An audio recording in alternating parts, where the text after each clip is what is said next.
Thank you, Mr. Speaker. All of you are here and know that I've spoken twice on this, so I'm sure some of you are wishing I would sit down and shut up. But I can't do that tonight without having at least a few brief comments. And I have to confess to you, I am weary. I'm weary of fighting an unequal battle. Let me remind you how we got here. As you remember, we voted House Bill 106. The opponents of this tax increase defeated it once. We defeated it twice. And I'll use the words of my local paper, the House flip-flopped the next day after a day of intense lobbying. Now, we all know what a day of intense lobbying means. So perhaps the result here is a foregone conclusion, and perhaps the opponents will lose this battle tonight. But there's also a battle for the hearts and minds of the people of Pennsylvania. And I would ask both sides of the aisle to remember that battle, and that's perhaps the most important battle that will be fought here tonight. When we take a look at transportation, we have to first remember that we spend $6.8 billion a year. So the first thing a responsible House would do would ask, is that enough?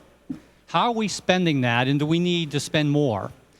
Now, obviously, PennDOT's going to come to the conclusion they need more money. Have you ever met a government agency that didn't want more money? We have a responsibility in this House to determine whether that's the case. Secondly, if we determine we need more money, we need to figure out how much money we have to take from our taxpayers. Now, tonight we're going to vote to take $2.3 billion annually, I guess starting in year 4 or 5. I've not heard a single justification for that number. That was pulled out, as far as I'm concerned, out of thin air. And perhaps if someone here can justify that number, I'd love to hear it tonight. And perhaps the most important thing we have not done is remember that this is our taxpayers, our constituents, the people of Pennsylvania's money.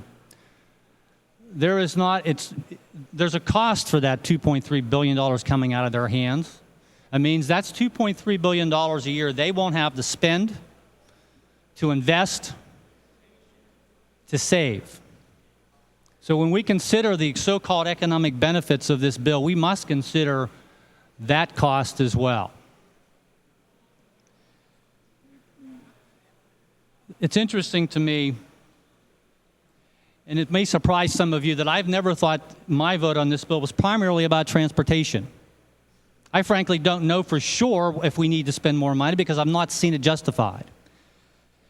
It's interesting, when the folks came into my office lobbying for it, and I'll remind you that it was never anyone, and never a tax-paying regular person off the street. They always wanted to talk about silos. When I brought up the fact, well, what about spending in other areas? Every time they said, we don't want to consider that. We just want to consider our transportation needs.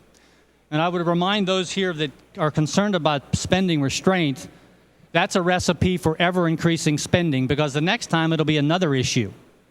It'll be another need, perhaps a real need.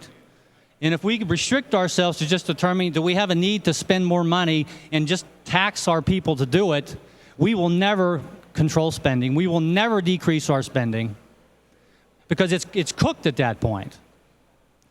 And I wonder if, in some cases, perhaps that's the idea here. Because the next time it'll be some other need, it'll be whatever you name it. And we'll consider that narrowly, we'll consider that in a silo, without a responsible look at our entire budget and the priorities, which is, I think, exactly what we need to do. Many of the proponents have talked about responsible governing. They've talked about, and I guess implicitly criticized those of us opposing the bill as being irresponsible, not wanting to govern. And I think that's a justification, a fig leaf that will provide them little cover with their constituents. I think the people expect and demand responsible government. That's true. And we can have a real argument about what that means.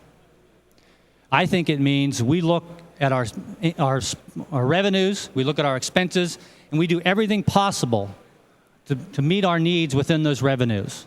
Everything possible before we go to our tax-paying productive people and ask them to pay a single dime more. I know there are many have talked about this is going to create economic prosperity, and I hope they're right. I fear they're not. I fear this will not create prosperity, but it will further grind our middle class into powder.